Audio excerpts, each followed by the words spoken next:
নিজের ইচ্ছা সব কিছু 5টা মানুষের মধ্যে ছড়িয়ে দাও এবং 5টা মানুষের সঙ্গে ভালো ব্যবহার তুমি রাখো। ঈশ্বর কিন্তু তোমার সঙ্গে আছে, ব্লেসিং আছে। এবং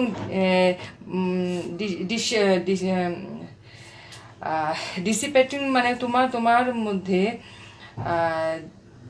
মধ্যে যে মাঝে মাঝে যে একটা ক্লান্তি, মাঝে মাঝে যে একটা অস্বস্তি, যে একটা ভাব থাকে, সেটা চিন্তা করে তুমি রিল্যাক্স থাকো। রিল্যাক্স থাকা তোমার খুব দরকার। এবং ঈশ্বরের প্রতি তুমি বিশ্বাস রাখো এবং ঈশ্বর তোমাকে কিন্তু অবশ্যই রাস্তা দেখাবে।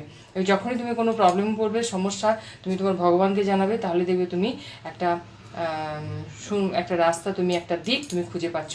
এবং কখনোই নিজের মনে দুঃখ, কষ্ট, অভিমান রেখে কিন্তু নিজের উপর রাগ করে নিজেকে কষ্ট দেওয়ার কথা ভাববে না এবং ঈশ্বরের প্রতি ফেথ রাখবে। তাহলে দেখবে তোমার লাইফে সমস্যার সমাধান হয়ে তুমি এগিয়ে যাচ্ছ নতুনভাবে।